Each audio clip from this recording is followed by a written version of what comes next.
मुख्यमंत्री योगी आदित्यनाथ ने शनिवार को कालीन नगरी भदोही में आयोजित 49वें इंडिया कारपेट एक्सपो यानी चौथे अंतर्राष्ट्रीय कालीन मेले का शुभारंभ किया।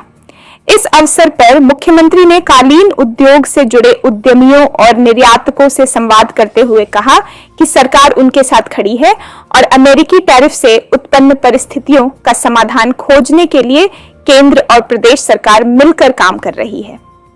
कार्यक्रम स्थल पर सुरक्षा के कड़े इंतजाम किए गए थे। अभयनपुर से लेकर मेगा मार्ट तक केवल चिन्हित लोगों को ही प्रवेश की अनुमति थी। मुख्यमंत्री की सुरक्षा में 1200 से अधिक सुरक्षा कर्मियों की तैनाती की गई थी। सीएम योगी ने कहा कि सरकार निर्यातकों को अमेरिकी टैरिफ की चुनौती से उबारने के लिए फ्री ट्रेड एग्रीमेंट FTA के जरिए नए विकल्प तलाश रही है।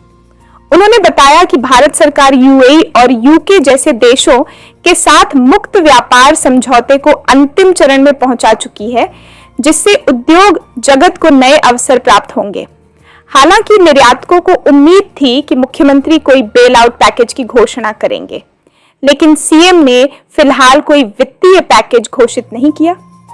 उन्होंने यह अवश्य आश्वासन दिया कि केंद्र और राज्य सरकार इस संकट से उद्योग को बाहर निकालने के लिए कई स्तरों पर काम कर रही है। मुख्यमंत्री ने कहा, कालीन उद्योग लाखों लोगों को रोजगार देने वाला प्रमुख क्षेत्र है। सरकार ने इसे ODOP, एक जिला एक उत्पाद योजना में शामिल कर इसके विकास के लिए अनेक कदम उठाए हैं। हैंडमेड कालीन हमारी पहचान और ताकत है।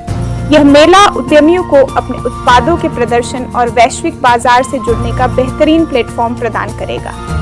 उन्होंने बताया कि GST की दरों में कमी से भी कालीन उद्योग को बड़ा लाभ हुआ है। पहले जहां रॉ मटेरियल पर 12 से 18% तक GST देना पड़ता था, वहीं अब इसे घटाकर 5% कर दिया गया है। कार्यक्रम के दौरान मुख्यमंत्री ने यह भी घोषणा की कि काशी नरेश राजकीय महाविद्यालय को जल्द ही विश्वविद्यालय का दर्जा प्रदान किया जाएगा। मेले में देश विदेश के कई बड़े निर्यातक, कारोबारी और कालीन उद्योग से जुड़े उद्यमी मौजूद रहे। भदोही में इस मेले के आयोजन से उम्मीद है कि यहाँ के कालीन उद्योग को नई दिशा और वैश्विक पहचान मिलेगी। पहला दिन अच्छा शुरुआत हो चुकी है, शुभारंभ हो चुका है माननीय मुख्यमंत्री जी की तरफ से, और सेक्रेटरी टेक्सटाइल आ रही है, अभी 3 बजे वो आ रही है।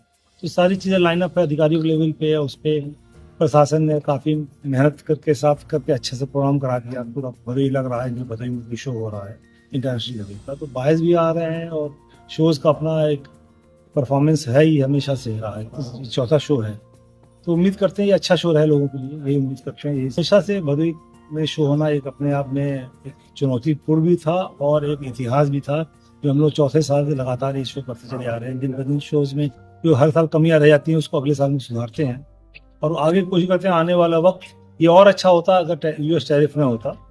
मगर उम्मीद है चीज़ें इससे अच्छे बेहतर होंगी। लोग जो संकट से समय जरूर गुजर रहा है, लेकिन चुनौती को ले रहा है, और उसी चुनौती का नतीजा यह है कि सबसे बड़ी कालीन यहाँ पे बनी और एक मार्गदर्शन पूरा यहाँ से पूरे देश को मिल रहा है। समय में भी, आने वाले समय में हम कैसे देश को आगे बढ़ाएंगे। माननीय प्रधानमंत्री जी के आत्मनिर्भर भारत में लोकल से जो ग्लोबल हो रहा है, वो भदोही की कालीन लोकल से ग्लोबल हो रही है, और ये ग्लोबल होने की गारंटी GI टैग दे रहा है कि कालीन और दरी यहाँ की GI है, ये ग्लोबल यहीं से हो रही है। आने वाले समय में और भी उत्पाद इसी तरह। मुख्यमंत्री जी का रुख बहुत सकारात्मक था। कालीन उद्योग में उनकी रुचि तो हमेशा से ही है, और चूंकि हस्तकला है और हस्तकला के प्रति उनके मन में बड़ा आदर है, और आज हम लोग ने उनसे जो टैरिफ के संकट चल रहा है उसके बारे में बात की, तो सरकार ने कहा कि उसके महाराज जी ने कहा कि उसके लिए हमने एक हाई लेवल कमेटी बनाई है जो हर चीज़ को सूक्ष्मता के साथ समझ रही है, और निश्चित रूप से सरकार आपके साथ खड़ी हुई है। आप लोग भी अपनी हिम्मत बनाए रखें, आप लोग भी सक्षम हैं, नए नए बाजार तलाश करें। उन्होंने बताया कि अभी ब्रिटेन के साथ जो हमारा FTA हुआ है उससे हमें ताकत मिलेगी, UAE के साथ FTA हुआ है। सरकार ये सब FTA करने का प्रयास इसीलिए कर रही है जिससे कि हमें नए नए बाजार का अंदर अवसर प्राप्त। ये जो इसको चल रहा है, इससे कितनी उम्मीदें हैं आप लोग? हम लोगों को बहुत ज़्यादा उम्मीदें हैं कि व्यापार बढ़ेगा, घटना नहीं चाहिए। टैरिफ लगा है, लेकिन हम लोग नए देश में बायर्स आए हैं यहाँ पे। हम लोग को उम्मीद है कि वो लोग काम देके जाएंगे हम लोग को, और नए सैंपल्स बने हैं तो उम्मीद है कि काम अच्छा होना चाहिए। जो चल रहा है टैरिफ को लेकर आप लोग किस तरीके की सावधानियां बरत रहे हैं, किस तरीके का प्रोडक्ट बना रहे हैं?